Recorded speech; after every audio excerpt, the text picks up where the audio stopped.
भगवान श्री कृष्ण का जन्म हिंदू धर्म के सबसे महत्वपूर्ण और पवित्र घटनाओं में से एक माना जाता है। यह घटना द्वापर युग में हुई थी, जब पृथ्वी पर अधर्म और अत्याचार बढ़ गए थे और धर्म की स्थापना हेतु भगवान विष्णु ने मानव रूप में अवतार लिया। यह अवतार मथुरा नगरी के राजा कंस के अत्याचारों का अंत करने और धर्म की पुनः स्थापना करने के लिए हुआ था। कंस, जो मथुरा का निर्दयी और क्रूर शासक था, अपनी बहन देवकी से बहुत प्रेम करता था।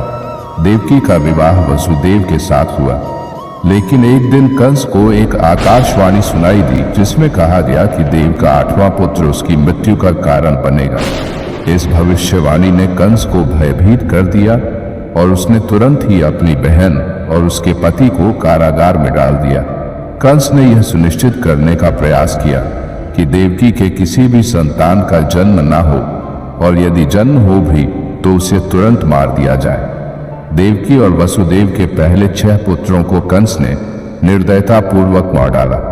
जब देवकी गर्भवती हुई और उनका 7वां पुत्र गर्भ में आया, तो भगवान विष्णु की माया से वह गर्भ योग माया के माध्यम से रोहिणी के गर्भ में स्थानांतरित कर दिया गया।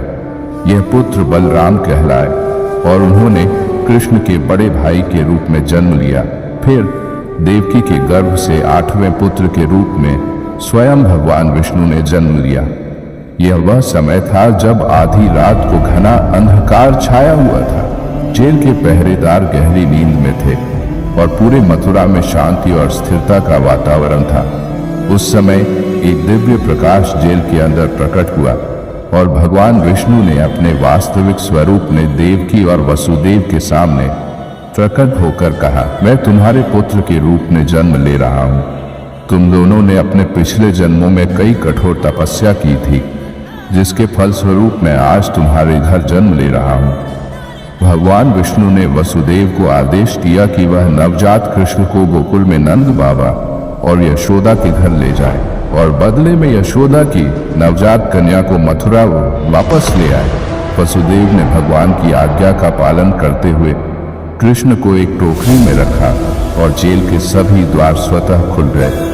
यमुना नदी, जो वसुदेव के मार्ग में आई, ने अपने पानी का स्तर नीचे कर दिया ताकि वसुदेव पार कर सकें। जब वसुदेव गोकुल पहुंचे तो उन्होंने कृष्ण को यशोदा के पास छोड़ दिया और उनकी नवजात कन्या को लेकर वापस मथुरा लौट आए। जब कंस को इस कन्या के बारे में पता चला तो उसने उसे मारने का प्रयास किया, लेकिन वह कन्या आसमान में उड़ गई और देवी का रूप धारण कर लिया।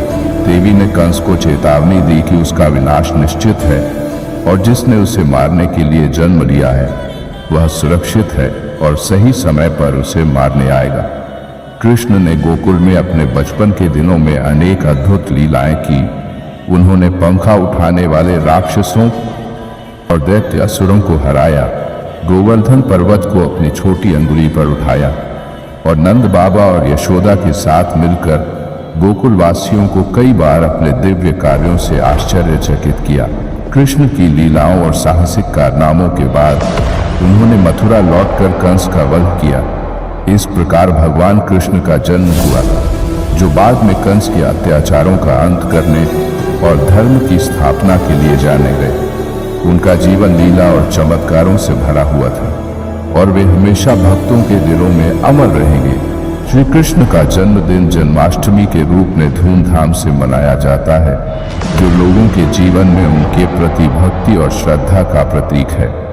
अगर आप भी श्री कृष्ण के भक्त हैं तो चैनल को सब्सक्राइब एंड वीडियो को लाइक कर देना। राधे राधे।